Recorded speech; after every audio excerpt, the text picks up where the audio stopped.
Boa noite a todos, pessoal. Todo mundo bem?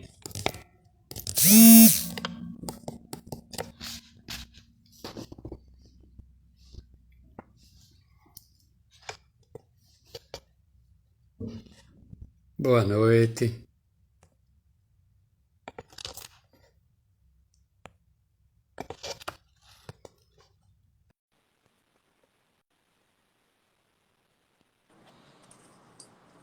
Boa noite, Zé. Boa Tudo noite, bem? minha amiga. Como vai você? Tudo bem?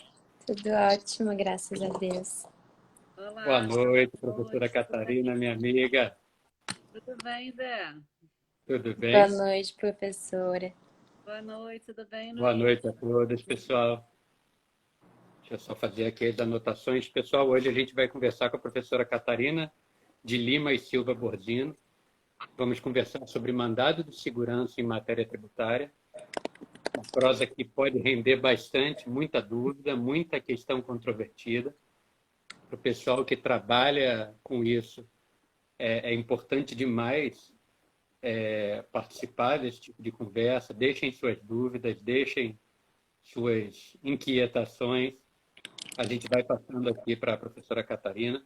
A professora Catarina é membro do GDT, presidente do GDT, professora convidada da pós-graduação de Direito Tributário da Faculdade Mackenzie do Rio, é sócia da área tributária do escritório SLK.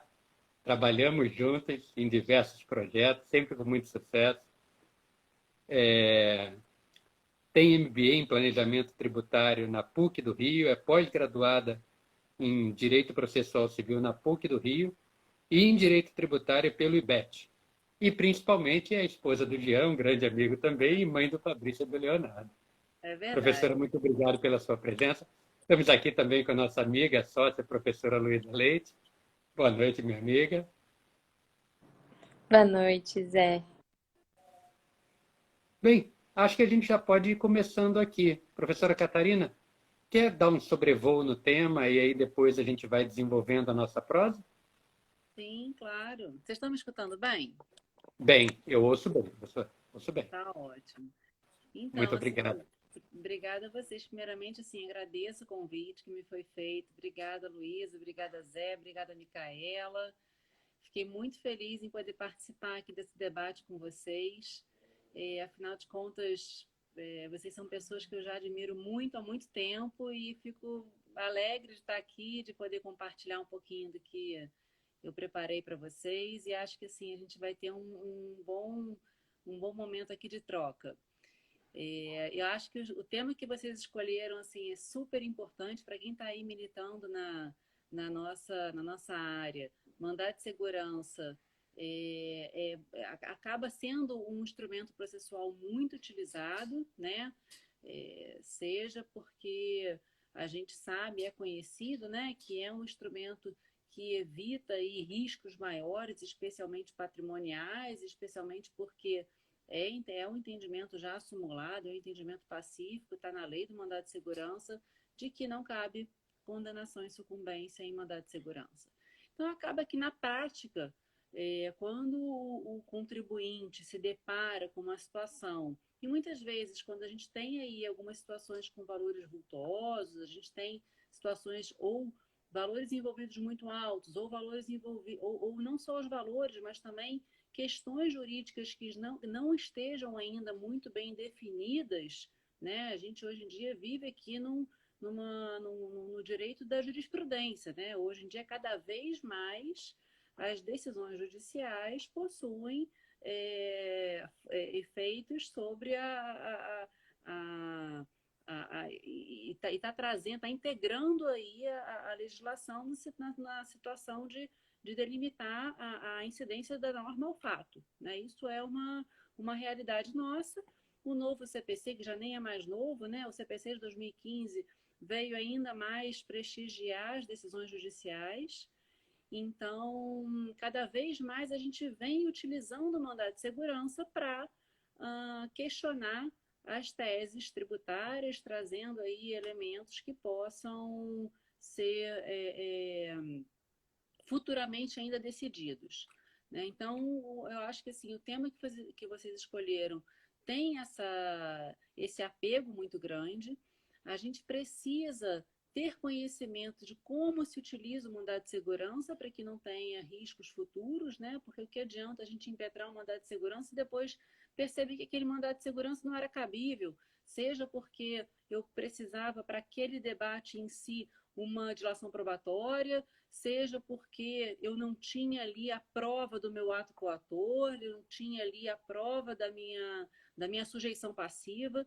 Então, assim, eu separei aqui, Zé, alguns temas que me parecem mais voltados para a prática mesmo, né? Até porque, assim, é claro que a gente pode adentrar em questões doutrinárias, etc e tal, mas eu acho que, assim, o objetivo da nossa conversa é muito mais voltar para a prática do que qualquer outra coisa.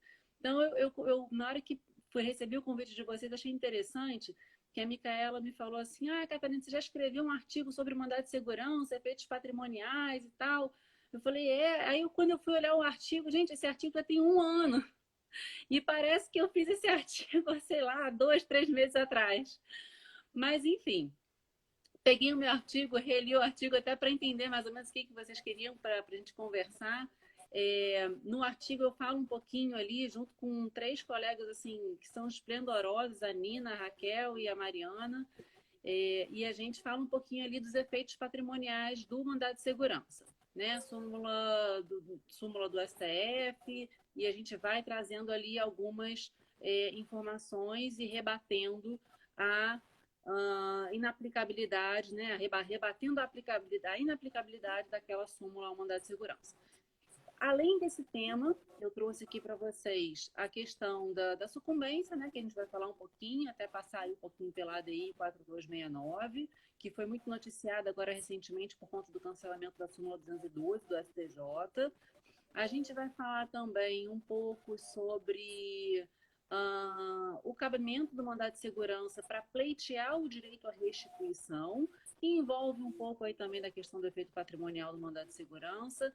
A gente vai falar da necessidade de juntada ou não de todos os documentos comprobatórios do indébito no mandado de segurança, ou se tão somente basta que eu junte alguns documentos que sejam exemplificativos do meu direito. E a gente também vai falar um pouco sobre a legitimidade da parte, inclusive, né, Zé, já veio uma pergunta para a gente antes de começar a nossa exposição, eu achei o máximo, falei, gente, sensacional, a primeira vez que isso acontece, a gente vai fazer uma live e aí já começa a fazer as perguntas. E achei super interessante a pergunta, não sei se quem perguntou está aqui já presente, mas enfim, espero que a gente consiga aqui também esclarecer essa dúvida de vocês. E aí, Zé, você fica também à vontade para esclarecer, enfim, acrescentar as informações, que eu sei que você já está aí bem inteirado desse assunto.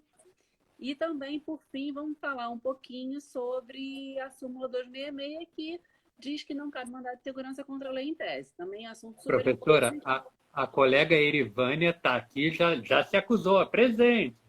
Fica com Opa, a gente, Erivânia.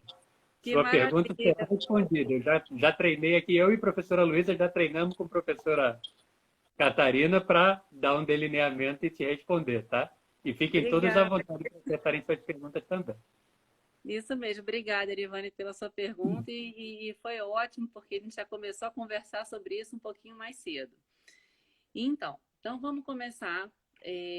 O panorama, a ideia do panorama é esse. Se alguém precisar debater sobre algum outro tema, por favor, mande as mensagens aí. Eu até peço desculpas, eu não sou muito boa de Instagram, mas então essas perguntas passam um pouco sem eu perceber. Mas qualquer coisa, vocês me avisem que eu volto, tá? Se tiver alguma dúvida, pode me Eu e interromper. Luísa ficamos de olho, professora, pode deixar. A gente vai Tá conversando ótimo. aqui. Tá bom, gente. Obrigada. Mas, enfim, então, voltando à questão do mandado de segurança, o mandado de segurança é um instrumento, é uma garantia constitucional, né? Garantida, é um instrumento processual garantido na Constituição Federal. Temos aí o prazo de 120 dias para impetração quando a gente tem um ato coator, mas há aqueles casos em que, até na própria relação tributária, geralmente é uma relação continuativa, a gente acaba tendo ali, vamos dizer, uma sucessão de renovação desse prazo. E há também aquelas situações em que a gente impetra o mandado de segurança de forma preventiva. né? E, portanto, eu não tenho aí um ato coautor, não tenho essa questão do prazo decadencial do mandado de segurança.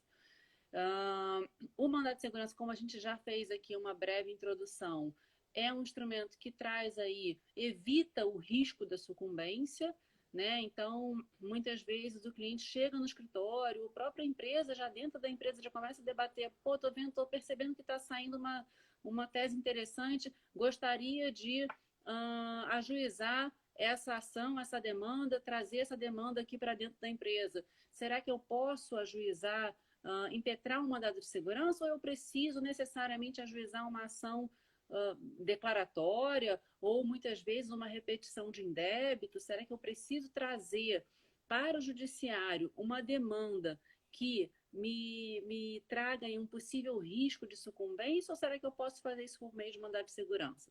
Pois bem, primeiro, mandado de segurança, a gente precisa ter necessariamente uma discussão tão somente de direito. E o que tiver, de fato, eu preciso comprovar de antemão, desde o início da impetração do mandado de segurança. Já aconteceu, inclusive, aqui no escritório, a gente recebeu uma pergunta, não, mas olha só, eu vou te mandar essa documentação aqui que já comprova, mas o restante eu te mando depois. Eu falei, não adianta. Não adianta impetrar o mandado de segurança e depois juntar uma documentação posterior.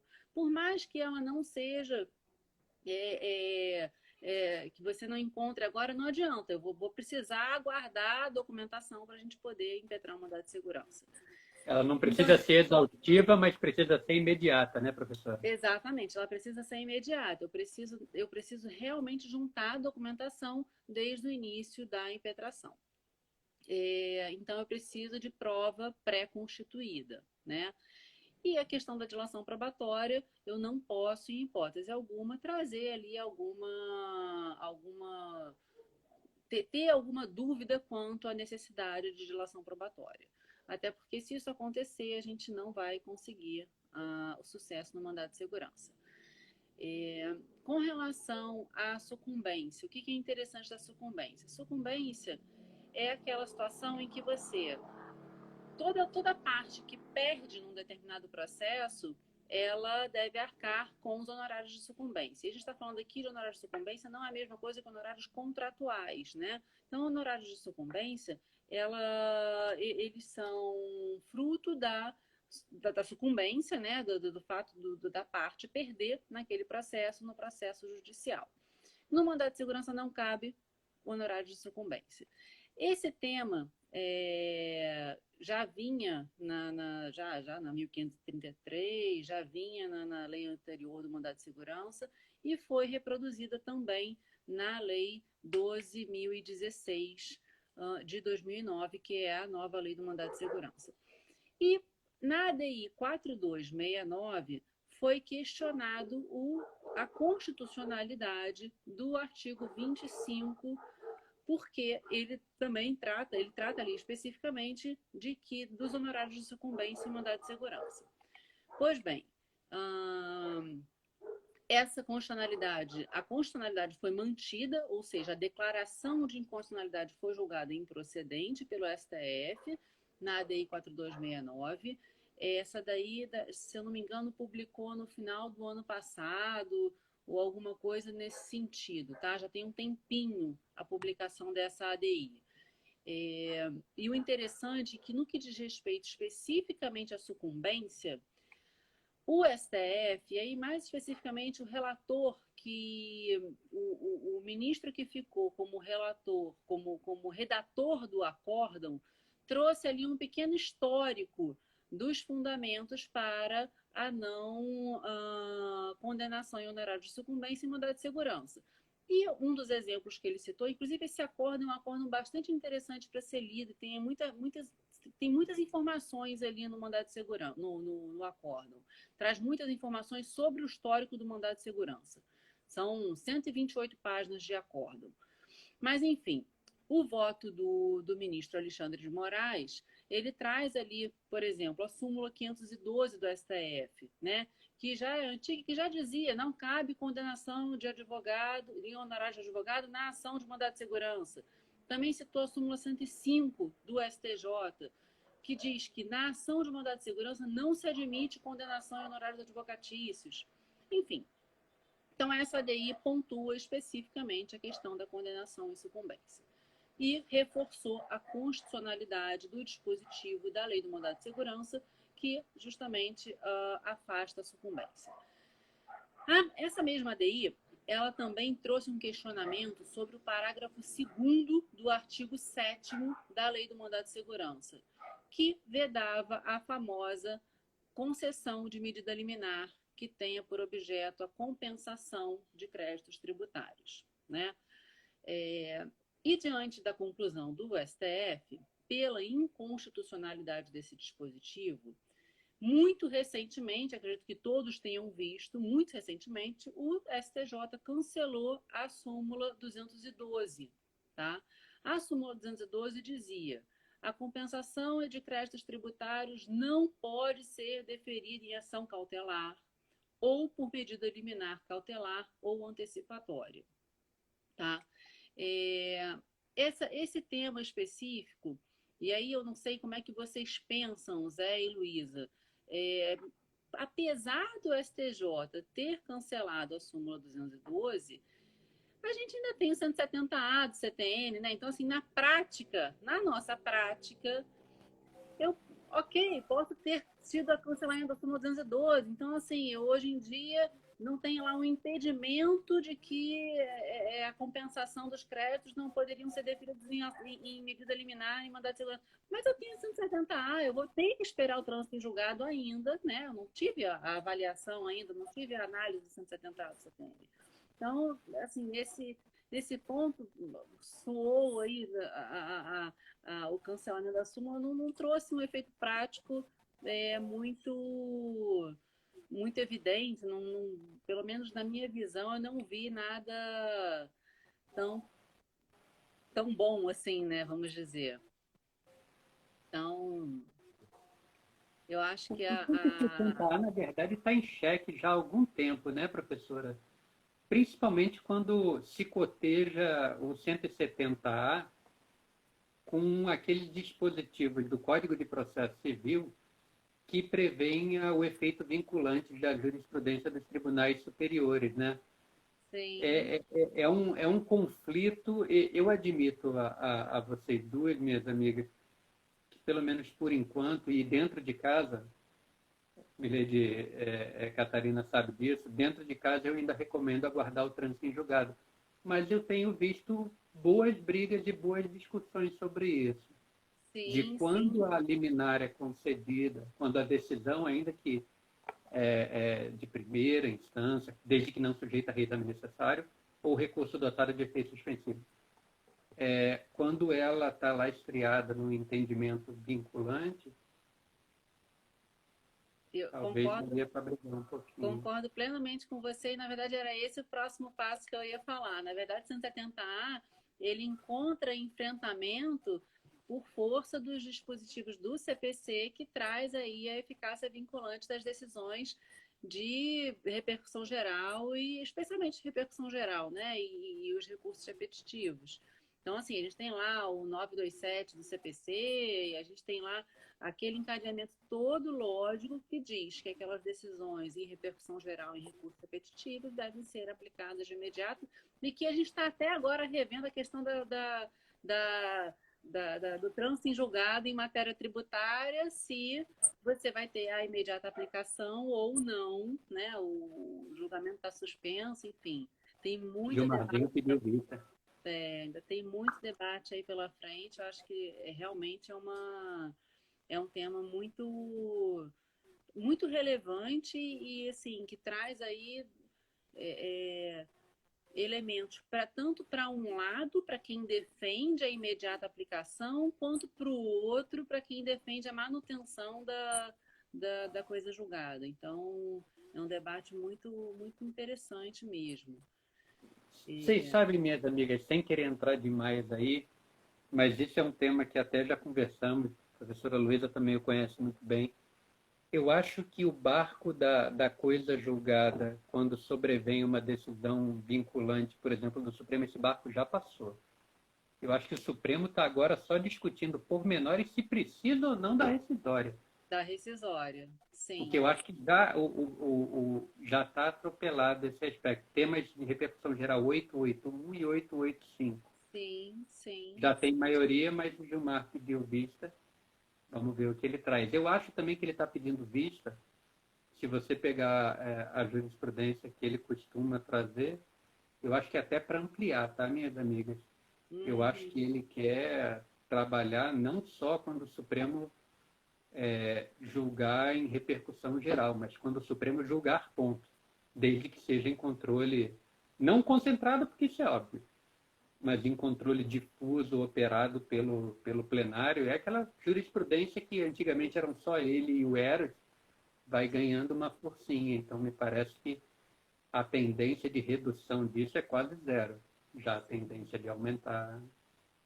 A ideia seria, na verdade, o que me parece que eles estão tendendo é de tentar tratar de forma igual todos, mesmo que tenha tido uma decisão anterior, né? Então, bom, eu acho que assim, eu confesso que eu ainda não tenho uma opinião perfeitamente formada sobre o assunto. Eu acho que a gente tem que analisar realmente caso a caso para. E aí, falando aqui na academia, né? Qual seria o mais justo? Eu acho que eu ainda preciso ler todos esses votos com mais calma para poder opinar com E ver alguma. como termina, né, amiga? Porque a toda É, evidência, enquanto o jogo não termina, é, todo mundo pode mudar de ideia. exatamente. Mas você Exatamente. sabe uma dificuldade? Eu queria até levantar essa bola para ouvir Milady Luiza. É, essa do 170A contra o 927 do CPC. Eu não sei se de repente eu estou incorrendo aqui num excesso de formalismo, mas lei complementar contra a lei ordinária, será que a gente consegue montar isso legal? Será que a gente não precisa antes dizer que essa norma do CTN, apesar de ter sido veiculada por lei complementar, ela é materialmente ordinária, e trabalhar com um conceito parecido com o que ocorreu lá para o PIS/COFINS, aquela revogação de isenção? Eu confesso que é algo que fica na minha cabeça. Caramba, será que é tão simples assim? Não sei, porque na verdade o 170E ele é essencialmente processual, né? Ele não traz ali uma norma de direito tributário que esteja lá abarcada pelo 146 da Constituição, né? Ele é uma norma de aplicação é, mais processual, mas é isso. Pode ser que seja que tenha um conteúdo, sim, de lei ordinária, né? E aí é possível que seja isso mesmo. Como é que você vê, Luísa? O que você acha desse conflito aí? Eu acho que eu estou muito com a Catarina, mas eu fico com medinho, sabe? Dentro de casa eu não estou mandando fazer ainda não.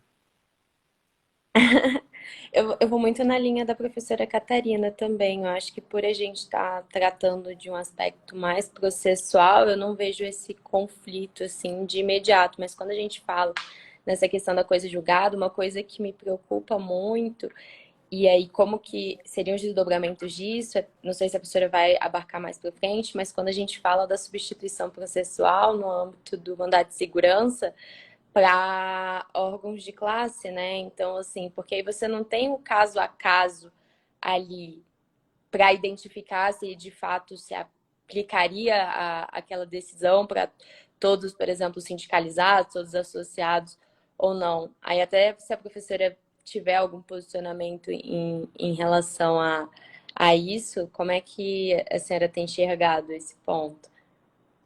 Você diz no ponto do mandado de segurança coletivo.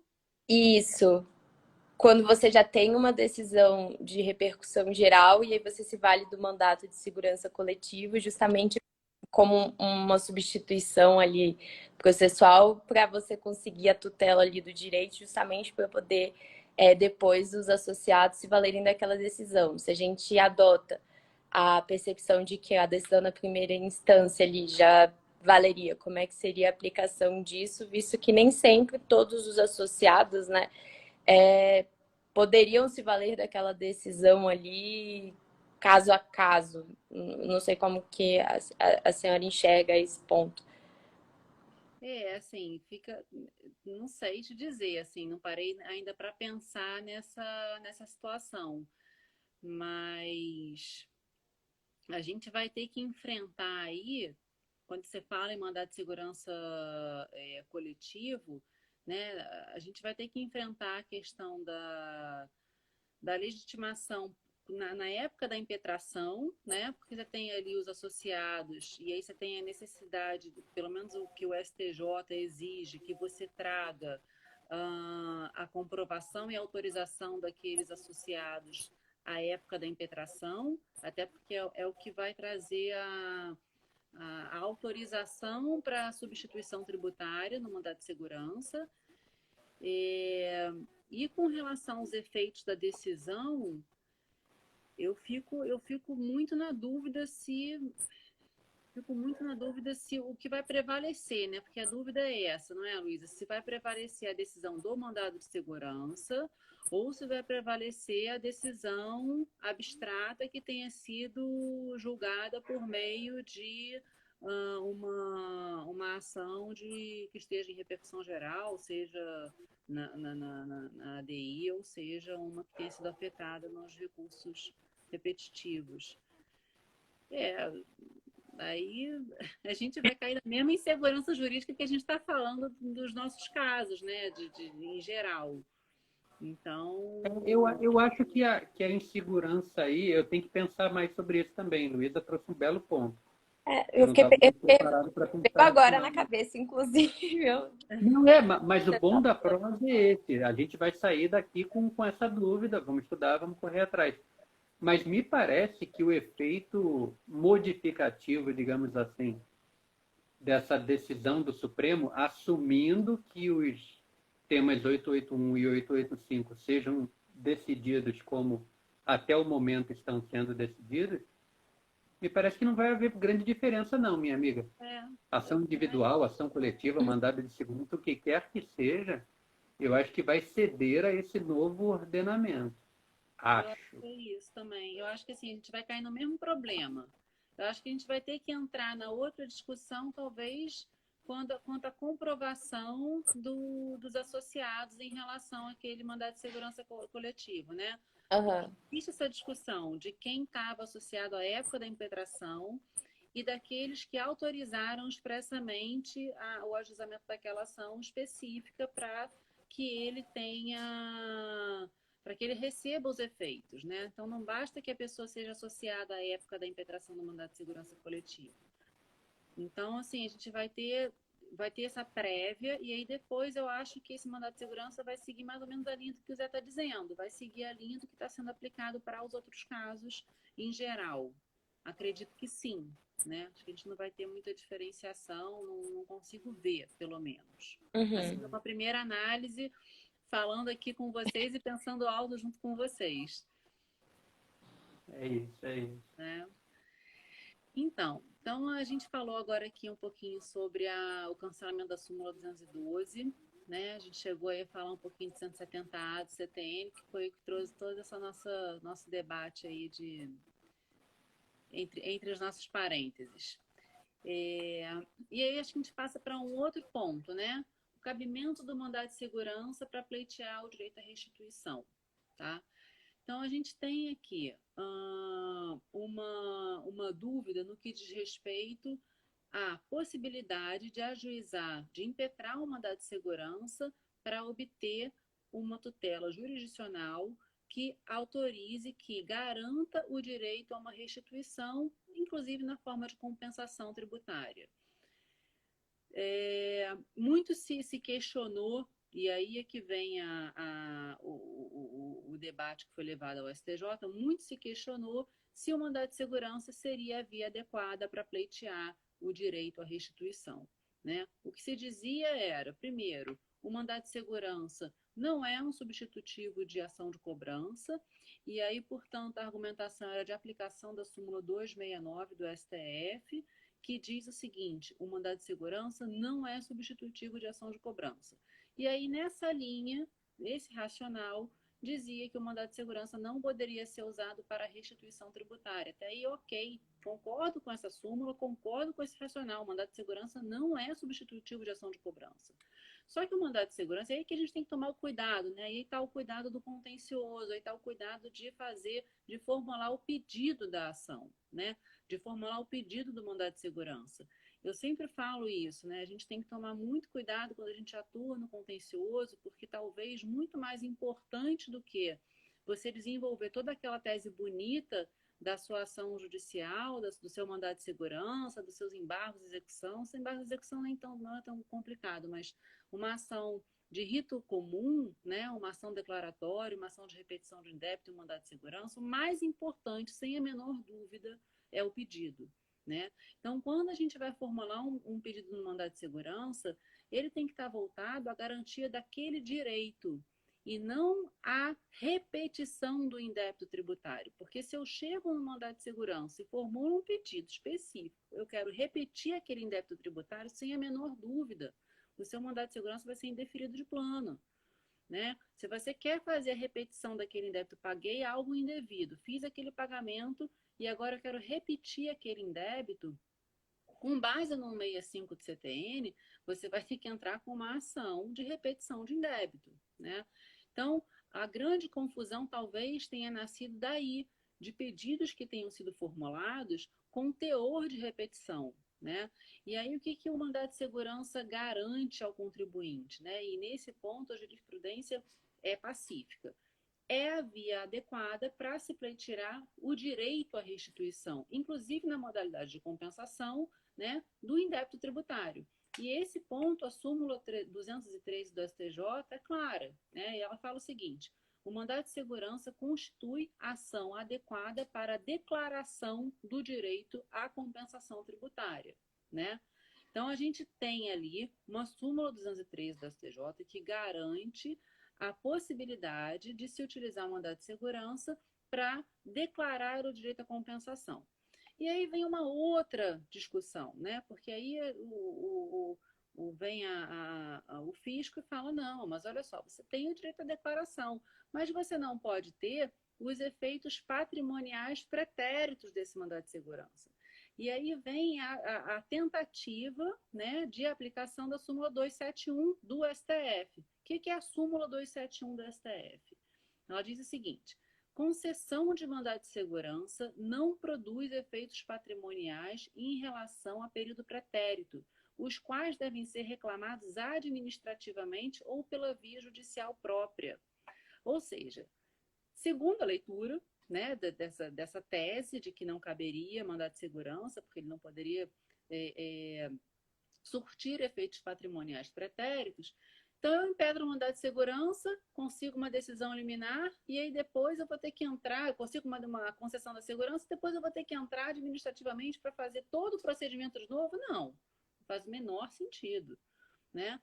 Ou eu vou entrar com a via judicial própria, ou então eu consigo o mandado de segurança, depois eu entro com uma nova ação, para quê? Para repetir o indébito? Então, assim, não faz o menor sentido, né? Então, a questão específica dos efeitos patrimoniais do mandado de segurança, ele vinha sendo debatido ao longo desses anos e ele foi, ao que parece, né, assim, ainda não transitou em julgado, mas, na minha opinião, já é definitiva essa decisão pelo STJ e o recurso especial é o ERESP 1770 495, 1.770.495 do Rio Grande do Sul, tá? Esse RESP ele foi julgado pela segunda sessão, né? Foi publicado no final de 2021. O acórdão é bastante interessante e ele traz ali justamente o afastamento da aplicação desses efeitos pretéritos no seguinte sentido. Ele fala o seguinte: o reconhecimento do direito à compensação de eventuais indébitos recolhidos anteriormente à impetração ainda não atingidos pela prescrição. Por quê? Porque a gente volta aos 5 anos na impetração. Então, ainda não atingidos pela prescrição, não importa em efeito de produção, em produção de efeito patrimonial pretérito, que é vedado pela súmula 271 do STF, visto que não há quantificação de créditos a compensar. Isso é importante, a gente não está ali no mandado de segurança quantificando aquele crédito. Eu não estou ali, essa quantificação vai acontecer na via administrativa, né? Quando eu terminar o mandado de segurança, eu vou transmitir a minha decombro, vou transmitir meu pedido de restituição, enfim, eu vou apurar aqueles créditos tributários na via administrativa. E aí, mais a seguir, o acórdão fala, não estamos a quantificar os créditos a compensar. E, por conseguinte, o provimento condenatório em desfavor da Fazenda Pública à devolução de determinado valor, o qual deverá ser calculado posteriormente pelo contribuinte e pelo fisco no âmbito administrativo, é isso que eu falei, segundo o direito declarado judicialmente ao impetrante. Então, a gente tem a declaração, né, pelo Poder Judiciário, e depois a gente tem a quantificação desse crédito na esfera administrativa, né? Então, esse debate todo ele ficou muito em torno da súmula 271 do STF, e se a gente for pegar essa súmula na sua origem, ela tratava, né, os acórdãos que deram aso à publicação dessa súmula, todos eles tratavam de pagamento dos funcionários públicos. E daí veio toda uma discussão se aqueles funcionários poderiam ter impetrado o mandado de segurança para pleitear, e aí vem os efeitos patrimoniais pretéritos, para pleitear reajuste ou aplicação de uma determinada regra, ou a aplicação de uma determinada atualização. Então, assim, e a súmula 271, na sua essência, ela não veio para ser aplicada na matéria tributária. E ela veio sucessiva. E aí, esse é o grande problema. A gente vê ali uma súmula, muitas vezes a gente não lê a origem, né? Não vê os fundamentos pelos quais ela foi construída, né? Os motivos pelos quais ela foi construída, e em vez daquela súmula facilitar a aplicação da norma, né? Da lei ao fato concreto, ela fez uma confusão danada. Ela só atrapalhou. Porque ela fez ela tinha, de fato, a súmula 271 do STF, ela, pela sua própria essência, ela já era incongruente com a própria súmula 213. Então, eu tinha uma súmula que me diz que eu posso usar o mandado de segurança para declarar a compensação. E eu tenho a súmula 271, que fala que o mandado de segurança não produz efeitos patrimoniais pretéritos, ou seja, eu impetro o mandado de segurança só daqui para frente, eu não posso aproveitar os 5 anos que o próprio CTN me garante, né, com relação ao prazo prescricional. Então, não faz absolutamente o menor sentido. Esse RESP que eu mencionei, ele já foi julgado definitivamente pelo STJ, mas a Fazenda Pública apresentou recurso extraordinário contra essa decisão. Esse recurso extraordinário foi inadmitido pela inexistência de repercussão geral e pelo próprio entendimento do STF de que matéria em relação, né, matéria afeta ao mandado de segurança não é matéria constitucional, mas sim infraconstitucional, não tem a menor dúvida. Mas ainda assim o Estado recorrente apresentou agravo em recurso extraordinário e a matéria ainda está pendente de ser, o processo está pendente de ser remetido para o STF. Então, assim, na minha opinião, essa matéria não tem mais o que se discutir, mas o processo, o leading case, efetivamente continua em trâmite nos tribunais superiores. Eu acho que, assim, esse ponto é bem relevante, né? Na época, antes até desse debate, a gente viu aí muitos acordos nos tribunais de justiça falando, reproduzindo esse entendimento de forma inadequada e com uma análise muito rasa do assunto, sem efetivamente adentrar nas razões da súmula 271, e acaba que súmula, no fundo, a grande verdade é essa. Súmula é uma chave para você conseguir uma decisão rápida, né? Então, essa súmula, quando ela é utilizada de uma forma errada, quem deveria aproveitar aquela, vamos dizer assim, essa celeridade acaba sendo prejudicado, né? E isso acontece na prática mesmo, muitas vezes. Quantas vezes eu já não cheguei lá no STJ para despachar um processo E aí a primeira coisa que me perguntavam é: tem aplicação de súmula? Isso assim, no balcão, dentro do gabinete, chegava no balcão, e aí a pessoa, mas esse caso aqui é aplicação de súmula? Aí eu logo pensava, tem que arrumar uma súmula para aplicar, porque senão o meu processo não vai andar. E o curioso é que é isso mesmo.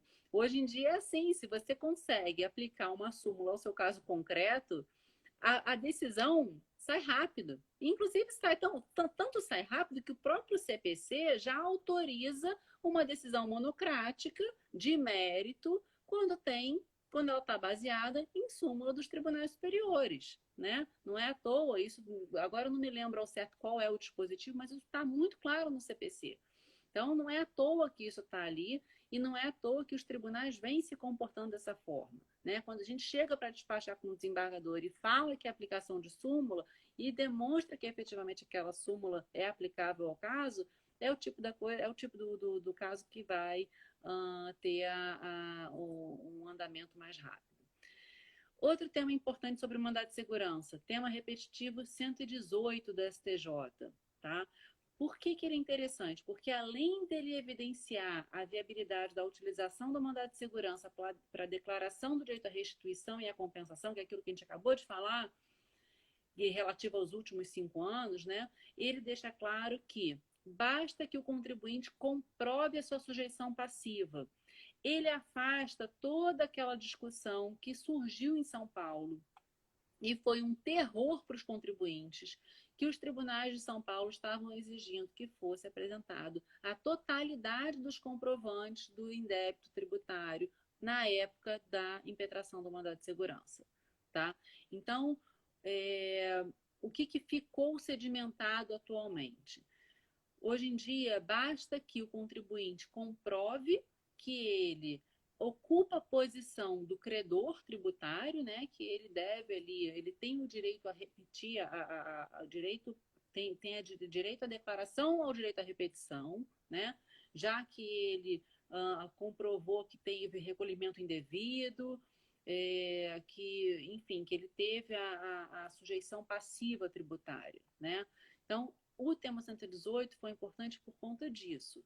Ele trouxe ele sedimentou a questão da possibilidade da declaração do direito à restituição e também afastou a tese louca de que você precisaria necessariamente juntar a integralidade dos comprovantes do indébito tributário.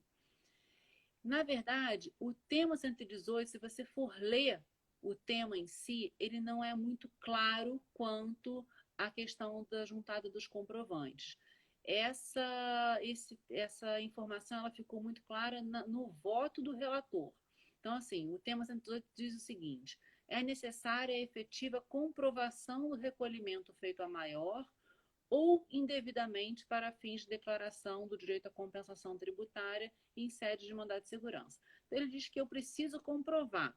Ele não trata da totalidade ou não. Quem esclarece a totalidade ou não está lá no voto do relator. Mas, nesse ponto, foi muito, muito claro o voto do relator. Eles podiam facilitar, né? E parece incoerente, né, professora? Na medida em que a senhora já trouxe para a gente que mandado de segurança não é foro de discussão, por exemplo, probatória. Imagina a discussão que eu e a autoridade teríamos em relação ao próprio todo. Você juntou Sim. tudo? Você não juntou tudo? Quantifica, não quantifica, aí faz o quê? Chama um perito? Desculpa, não dá. Não dá. Como Até porque ficamos? quem vai analisar isso vai ser a esfera administrativa, né? Quando for ali definir se vai glosar ou não o crédito quando você habilitar, né? Então é irrelevante levar os autos do processo judicial. Essa é a pegadinha da coisa. Por que exigir o todo, se o todo ou parte não faz diferença no que diz respeito à sentença eminentemente declaratória da qual vai nascer esse processo? Exatamente. Não faz o menor sentido esse entendimento, essa necessidade de juntar a documentação integral não faz o menor sentido. Então, tanto é que assim, o voto do relator é interessante. Até peguei aqui o trecho, ele fala o seguinte: está lá tratando o mandado de segurança, ele fala assim: é suficiente para esse efeito a comprovação cabal de que o impetrante ocupa a posição de credor tributário visto que os comprovantes de recolhimento, é o que vocês falaram, visto que os comprovantes de recolhimento indevido serão exigidos posteriormente, na esfera administrativa, quando o procedimento de compensação for submetido à verificação do fisco. Ou seja, não tem nada que me exigir a totalidade da documentação agora. Você tem, na verdade, que exigir só a comprovação da sujeição passiva, né? É a prova do seu direito líquido e certo. Ponto. Né? Então, Mas é para isso que a gente precisa ter lá um tema fixado em recurso repetitivo, uma tese firmada, que, assim, na minha opinião, ela ainda assim, ela poderia ter sido um pouco mais completa, porque ela não tratou, no resumo, né, do tema, ele não tratou especificamente essa questão da documentação. E se você pegar lá os acordos que deram origem à afetação desse tema à sessão, foram justamente os acordos de São Paulo que estavam debatendo o ponto dos documentos serem necessários, né, a totalidade ou não. E outra, se coube Eresp, né, professora? Porque em algum lugar tinha alguma coisa estranha acontecendo. Uma das duas turmas estava entregando. Alguém estava Senão brigando Eresp por não isso. caberia. Alguém brigou por isso, exatamente, sem dúvida.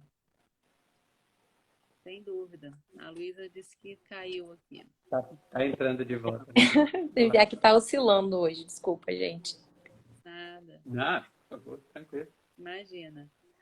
Então, assim, acho que agora finalmente chegamos à nossa pergunta prévia da legitimidade da parte. Essa também, definitivamente, é uma das maiores questões que a gente enfrenta para impetrar o mandado de segurança, né? Qual é a autoridade coatora? É muito difícil você identificar, porque muitas vezes as normas não são claras, muitas vezes não tem você vai para um município do interior, ou você vai até mesmo em estado, até mesmo na Procuradoria, até mesmo na Receita Federal, a gente tem dificuldade de encontrar as normas que sejam claras e objetivas para identificar qual seria a autoridade coatora. Então, o ponto de partida, né, que está na lei para a definição da autoridade coatora é o artigo 6º, parágrafo 3º da Lei do Mandado de Segurança. Tá? Ele diz o seguinte: considera-se a autoridade coatora aquela que tenha praticado o ato impugnado ou da qual emane a ordem para a sua prática. E aí vem todo aquele trabalho de investigação do advogado, né, para identificar qual seria a autoridade coatora dentro da administração pública. Então, eu preciso encontrar a pessoa que praticou o ato ou iria praticar, ou quem teria determinado, né, teria ordenado a prática daquele ato, ou quem irá ordenar a prática daquele ato. Né? Então, assim, a gente vê em algumas situações, e assim, se você pesquisar em tribunais de justiça, você encontra muitos impetrantes indicando o secretário municipal de fazenda, o secretário municipal da administração tributária, enfim, você encontra muitas vezes a identificação na sujeição passiva daquele mandado de segurança secretário.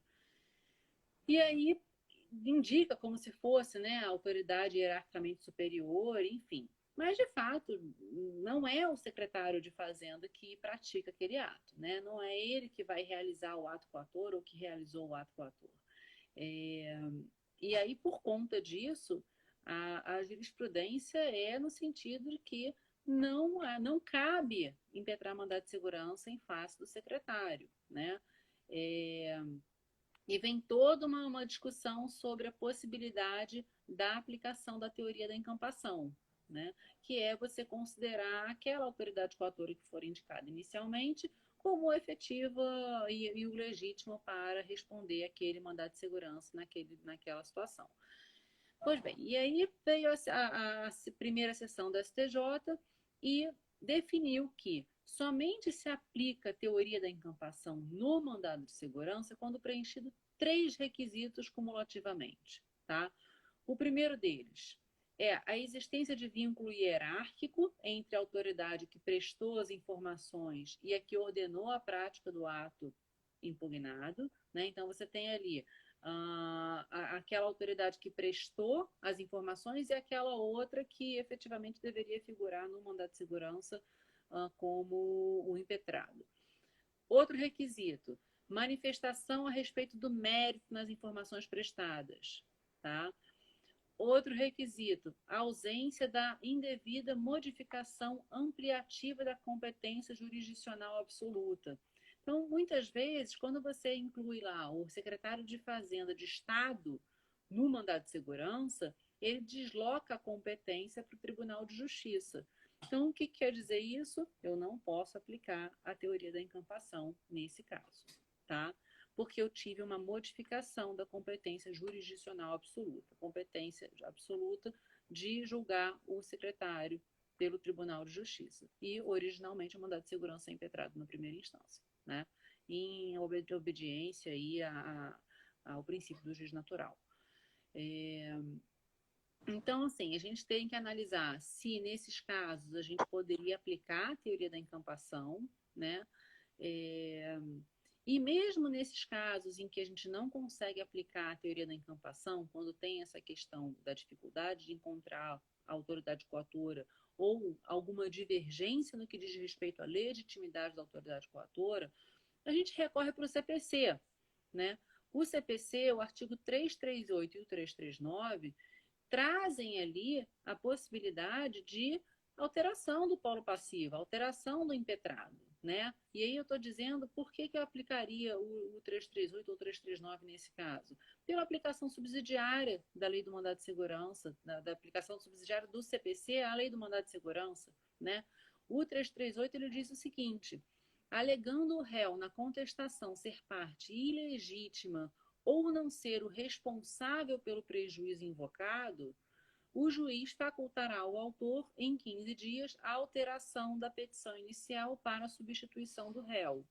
Ou seja, vem o réu, vem a autoridade impetrada nas suas informações, ele alega que não seria a autoridade competente, então, até pela preservação do processo, até pela economia processual, me parece que deveria ser aplicado o artigo 338. O 339 diz o seguinte: quando alegar sua ilegitimidade, incumbe ao réu indicar o sujeito passivo da relação jurídica discutida, sempre que tiver conhecimento, sob pena de arcar com as despesas processuais e indenizar o autor pelos prejuízos decorrentes da falta de indicação. Ou seja, então a leitura conjunta, tanto do 338 quanto do 339, me leva a crer que, se por algum acaso a autoridade impetrada foi indicada de forma equivocada ou houve alguma confusão na indicação da autoridade impetrada, cabe ao juiz abrir o prazo para o impetrante para que ele faça a substituição, se for o caso, né? Ou insista na manutenção daquela autoridade coatora por conta das regras X, Y, Z daquele caso específico, né? E aí, nesse ponto, é importante a gente lembrar que questão de legitimidade ativa, né, legitimidade das partes, é uma matéria que pode ser conhecida de ofício pelo juiz, a qualquer grau de jurisdição, né? A gente pega lá o 485 do CPC, o parágrafo 3º, ele diz isso muito claro, que ele fala o seguinte: o juiz conhecerá de ofício a matéria constante dos incisos tais, tais e tais, em qualquer grau de jurisdição, enquanto não ocorreu trânsito em julgado. E dentre esses incisos, está o inciso que trata da legitimidade da parte ou interesse processual. Tá? Então, ele inclui ali naquele dispositivo, inclui as duas situações. Então, se eu tenho ali a possibilidade do juiz reconhecer de ofício e quando ele reconhece de ofício a ilegitimidade da parte, isso não significa, isso já foi decidido pelo STJ, isso não significa que haverá reformatio impejus. Então, a qualquer momento, pode ser identificada a ilegitimidade da autoridade coatora e pode ser extinto o processo sem resolução do mérito. Tá? Então, essa questão da legitimidade, eu acho que assim, ela deve ser resolvida no início mesmo do processo, até para que não traga nenhum prejuízo à parte. Imagina, você impetra um mandado de segurança, daqui a 5 anos chega o processo lá em cima, e aí vem uma decisão que reconhece de ofício a ilegitimidade da parte, e pronto, e cadê o período passado? Né? Como é que você resolve o seu período do anterior à impetração do mandado de segurança? E aí eu acho que assim, aqui talvez, né, a gente já pode até entrar na pergunta que foi feita. Não sei se a nossa querida... A Irivânia, né, tinha perguntado para a gente. É isso, exatamente. E aí a questão é a seguinte, me parece que o STJ ele vem muito firme na necessidade da indicação correta da autoridade coatora, tá? E aí ele cita não só o parágrafo 2º, deixa eu ver qual é o parágrafo 3º do artigo 6º, como também ele traz o artigo 11 da Lei 9784 de 99, tá? E aí o que diz o artigo 11 da 9784? Que ele trata o seguinte: a competência é irrenunciável e se exerce pelos órgãos administrativos a que foi atribuída como própria, salvo nos casos de delegação e avocação legalmente admitidos, tá? Então, vem o STJ, vem a primeira sessão do STJ, e no MS 26236, tá? Publicado em fevereiro de 2021, ele fala muito dessa questão. Ele conjuga o teor do artigo 6º, parágrafo 3º da Lei do Mandado de Segurança com esse dispositivo, com o artigo 11 da 9784, e insiste que para você aplicar a teoria da encampação, eu teria que ter aqueles 3 requisitos que eu falei anteriormente, e que, se eles não estiverem presentes, deve ser extinto o processo sem resolução do mérito, tá? O que eu penso desse entendimento, né, dessa jurisprudência? Primeiro, a gente tem que identificar se lá naqueles argumentos, num daqueles requisitos da teoria da encampação, se a gente consegue comprovar que a autoridade impetrada, e aí vamos dizer que aquela autoridade impetrada esteja alegando que ela é ilegítima para figurar naquele mandado de segurança. Tentar identificar se ela possui ainda a competência para responder, né? Se ela possui a competência para a prática daquele ato, e aí, portanto, para figurar no polo passivo, para figurar como impetrado nesse mandado de segurança. Se não, ainda tentar recorrer à economia processual, tentar recorrer aos dispositivos do CPC, que trazem a necessidade de ouvir a parte autora, né? E a gente aplicaria subsidiariamente a lei do mandado de segurança, até em prol aí a gente traz os princípios basilares que até permeiam o novo CPC de manutenção da relação processual, da necessidade de provação de uma decisão de mérito, sempre que possível, o CPC fala claramente disso. Então, eu acho que, assim, eu não sei se a gente consegue seguir por essa linha, não sei o que você pensa, né, Zé, porque a gente chegou a conversar um pouquinho sobre isso, mas é uma dificuldade muito grande mesmo, né, de se identificar ali a autoridade coatora, é uma questão difícil. Muitas vezes acontece essa divergência. Eu acho que se a gente tiver certeza de que aquela autoridade coatora tem que insistir se ela é efetivamente a autoridade correta, a gente deve insistir, sem a menor dúvida. Agora, se não, no mínimo, preservar a manutenção e a necessidade de aprovação de uma decisão de mérito, sem dúvida o CPC já traz essa orientação, né? esse comando, diria isso. Esse é um aspecto interessante, né, professoras? Porque, veja, o CPC já traz uma norma que, se eu for demandado e não sou eu tenho que indicar se for a professora Luísa. Eu sou particular, a professora Luísa é particular. Somos pessoas físicas totalmente desvinculadas. Agora, vamos supor que eu seja o subsecretário XYZ do Rio de Janeiro. E a professora Luísa é a subsecretária da mesma secretaria, é minha par, também no Rio de Janeiro.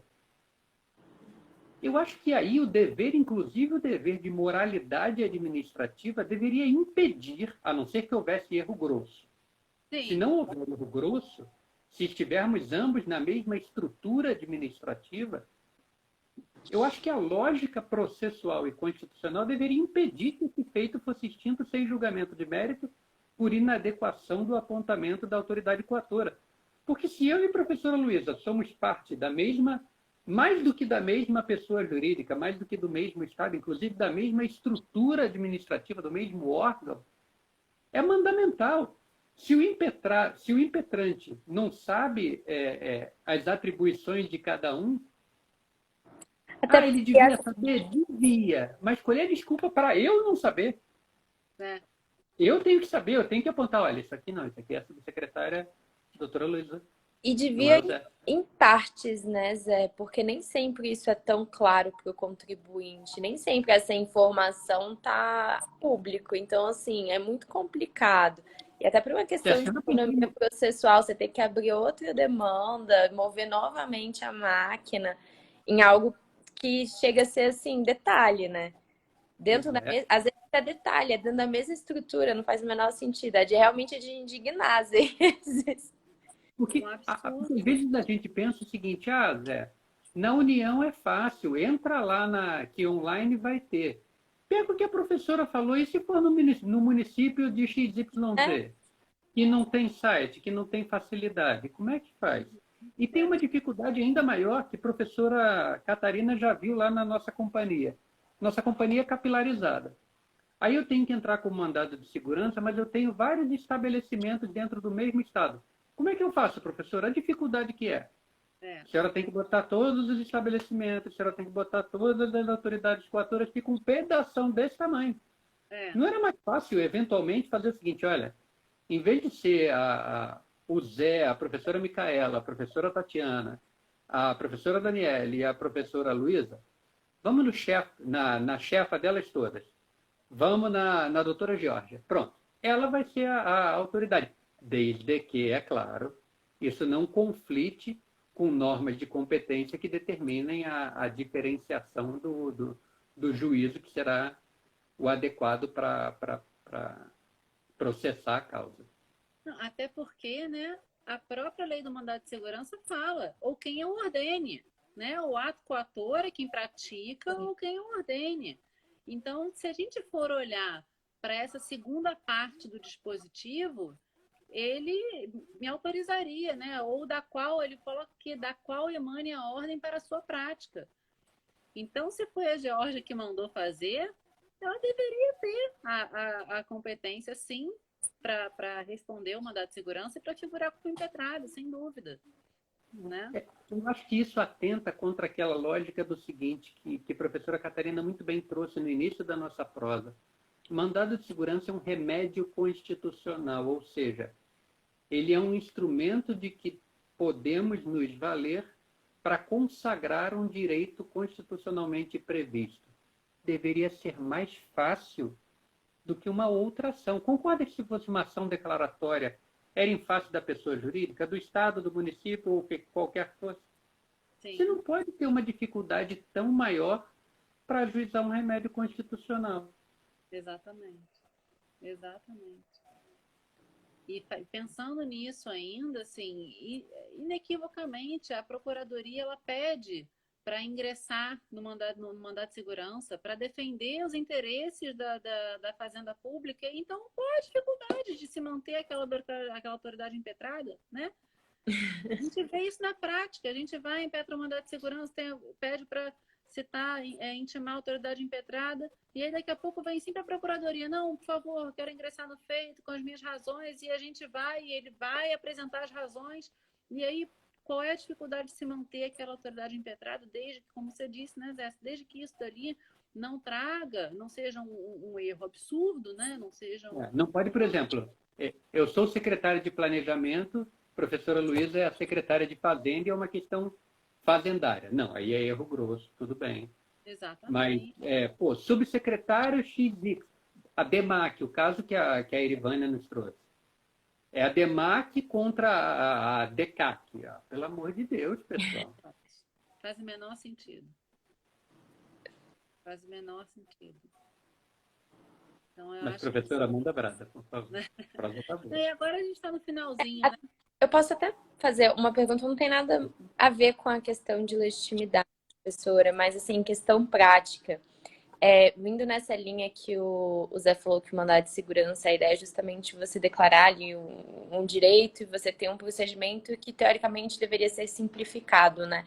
E aí, na linha do que a senhora falou da súmula 213, a gente tem a súmula 461 também, né? Que fala que justamente você pode escolher entre a restituição e a compensação. Só que a gente vê muitas vezes na prática que quando a gente tem a discussão e aí vem a sentença, vem muito falando da questão só da compensação. E aí isso a gente lida muito do lado de cá com os nossos clientes, que às vezes é um cliente que não tem mais atividade, ele não tem o que compensar, e aí você não teve ali reconhecido o direito de restituição, mesmo que você tenha ali a súmula falando que você pode optar. E aí, como a decisão vem só abarcada pelo 213, você acaba ficando um pouco de mãos atadas. Aí você tem o direito reconhecido, mas você não consegue habilitar o crédito porque só foi reconhecido o direito de compensação.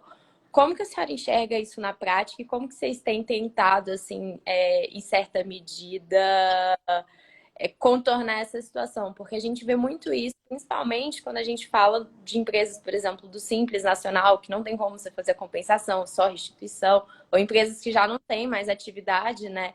Então, e aí esbarra de novo no que o Zé falou, que é justamente a ideia ali é você ter o direito declarado em um remédio simples. E aí acaba que se complica e você fica de novo num limbo de insegurança jurídica, porque aí você vai ter que optar, tá? Ou eu não vou habilitar, ou eu vou ir para a esfera administrativa, que eu poderia ter feito desde o início, e perder aquele períodozinho ali que talvez já esteja prescrito, né? Sim. Então, Luiz, assim, essa sua dúvida é ótima. O que que acontece? São dois problemas que a gente vai ter que enfrentar. Primeiro, checar nesse mandado de segurança se o pedido falou também em restituição, né? Porque se ele não falou em restituição, a decisão não pode falar em restituição, Uhum. tá? Se a decisão não falou em restituição e você já tinha pedido restituição, eu não sei se ainda tem tempo, mas tentar ali uma apresentação de embargo de declaração pela omissão que tenha ocorrido, tá? Vamos dizer que tudo isso passou. Vamos dizer que eu tenha pedido tão somente a compensação. Eu já vi isso também, tá? Em alguns casos, pessoas pedindo compensação e, portanto, a decisão judicial se limitou a autorizar, a declarar o direito à compensação. Nesse caso, acho que fica um pouco mais difícil, mas ainda assim eu enxergo a compensação como uma modalidade de restituição, tá? Então, quando a gente olha, por exemplo, vou te dar um exemplo simples. Você entra lá no sistema da Perdecomp para apresentar o seu pedido de compensação. Antes de você fazer um pedido de compensação, você faz um pedido de restituição. Né? Antes de apresentar o perder, como você apresenta o PER, não sei se ainda está assim lá, mas há pouco tempo atrás era assim, apresentava o PER. Apresentei o PER, que é até, na minha opinião, a gente tem um prazo de 5 anos para apresentar o pedido de compensação, restituição. Tem algumas situações em que não sei se a Procuradoria ainda está insistindo nisso, mas há um tempo que eu não vejo essa discussão. Mas eu ainda falava assim, não, você tem que compensar tudo nos 5 anos. Mas às vezes eu não tenho como compensar tudo nos 5 anos. Eu tenho, na minha opinião, a obrigação de transmitir o PER. É o meu pedido de restituição nos 5 anos. Dali, se eu extrapolar, porque muitas vezes é isso que você disse, muitas vezes a empresa ainda está ativa, mas eu não tenho tantos débitos para compensar e eu tenho um crédito muito superior aos meus débitos. Então, muitas vezes eu preciso de mais do que 5 anos para compensar fazer o encontro de contas, tá? Então, assim, o argumento para o seu caso é mais ou menos nessa linha, até porque tem muitas situações que eu tenho. Por exemplo, tem estados que não têm lei de compensação. Eu só posso restituir.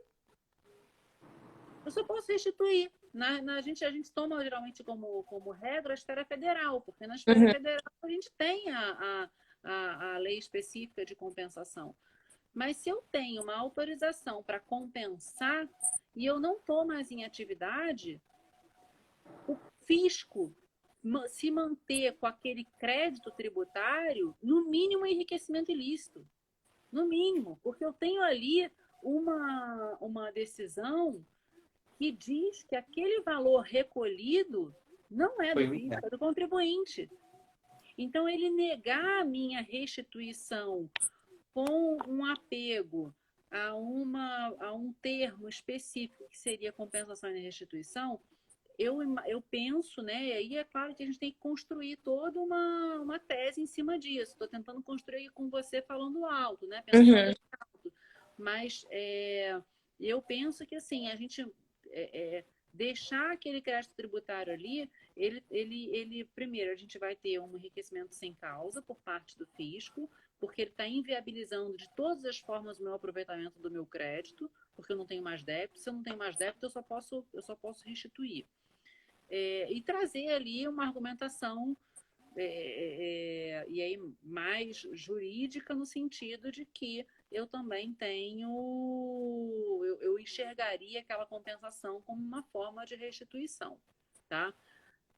Só que eu não tenho débito. Uhum. Eu tinha pensado de uma forma até mais crua, professoras. Uma vez conversando com a professora Luísa, nós evoluímos numa prosa sobre isso. Se eu tenho uma coisa julgada que declara como pano de fundo que aquilo foi efetivamente um indébito, o juiz declara duas coisas. Você realmente pagou o que você não devia e o meio que eu estou te dando para resolver isso é a compensação. Legal.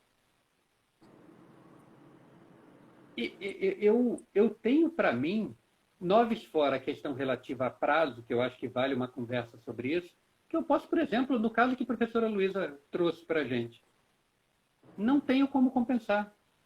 Não tenho. Eu entro com pedido administrativo de restituição. Ele pode dizer que o valor não é aquele, no quantitativo, ele pode criar o que ele quiser. Mas ele pode violar o aspecto de coisa julgada, segundo o qual, pelo menos no fundo de direito, aquilo foi um indébito? Sim. Eu acho que a saída vai muito por aí. É claro que ele vai tentar trabalhar aquela história de, não, mas, amigão, você está entrando com pedido de restituição e você só poderia entrar dos últimos 5 anos. Uhum. Certamente vai tentar trabalhar isso, mas eu trabalharia contra ele o seguinte, e a gente discutiu durante todo esse mandado de segurança o fundo de direito. Sim. Se isso não era certo, só agora começou, chapa. Sim, eu não vou entrar com uma nova ação para reconhecer o mesmo direito que eu já tenho reconhecido. Exatamente. Coisa julgada. Eu não tenho nem interesse. Eu não tenho nem interesse. Exatamente. E com o risco de ter uma litispendência naquele caso. Uhum. Então, assim, mas a minha linha de raciocínio é muito essa mesmo, Zé. Eu tenho o direito, sim, apresento restituição com base naquela decisão, né? Então, assim, o problema é que eu vou ter que enfrentar esse preciosismo da Receita Federal, sem dúvida, né? Ou do fisco que em relação ao qual a gente teve a decisão desfavorável ao fisco. Mas a questão do direito eu não consigo ver como não sendo exercido pelo contribuinte. Porque se eu pensar de qualquer outra forma, pelo não exercício daquela restituição, do direito à restituição, eu estou numa situação que está totalmente incongruente com a decisão judicial. Né? Eu tenho reconhecido um direito, não vou poder exercer, quem vai ficar com o meu dinheiro é o fisco, e aí? Qual é o direito que ele tem de... E não é por questão procedimental, né? O que não faz o menor sentido. Tipo, não posso exercer. Esse é o ponto também. Esse é o ponto. Exatamente. Então, eu só vou poder utilizar o meu crédito se eu tiver débito? Não faz o menor sentido. Uhum. E porque eu escolhi a via do mandado de segurança que diz que eu só posso ter declarado compensação. Não faz sentido nenhum. Até porque não vamos esquecer, minhas irmãs, o mandado de segurança tem como objetivo primário, muito bem nos lembrou a professora, não é questão de dinheiro, é questão de legalidade ou ilegalidade do ato, seja comissivo ou omissivo, da autoridade coautora. Está Exatamente. declarado judicialmente, o ato era ilegal. Exatamente. Porque senão a gente pode cair no seguinte absurdo, vejam só. Eu entrei com a professora, inclusive, e ganhei. Tô dando a dica, hein? Entrei com mandado de segurança para conseguir a compensação por alguma coisa. Aí amanhã revogam o artigo 74 na 9430. Acabou meu direito? E não, Zé, você tinha direito de compensar, agora não tem mais compensação, não. Fica a banana, não? Não existe. Não existe. Não pode ter uma limitação dessa. Quando eu falo de não pode ter, eu sou o mesmo cara que vem aqui em lágrimas para dizer que o fisco conseguiu empurrar que o 16, parágrafo 3º, diz que o embargo não cabe para discutir a compensação como causa de pedir. Ou seja, absurdos acontecem, quem advoga sabe disso, mas eu acho que a gente tem uma tese aqui que para de pé, que passa pelos exames de razoabilidade. Sim, sem dúvida. É um absurdo mesmo.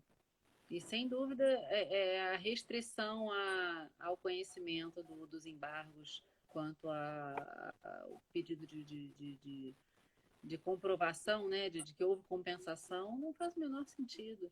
A leitura da 6.830 está completamente equivocada.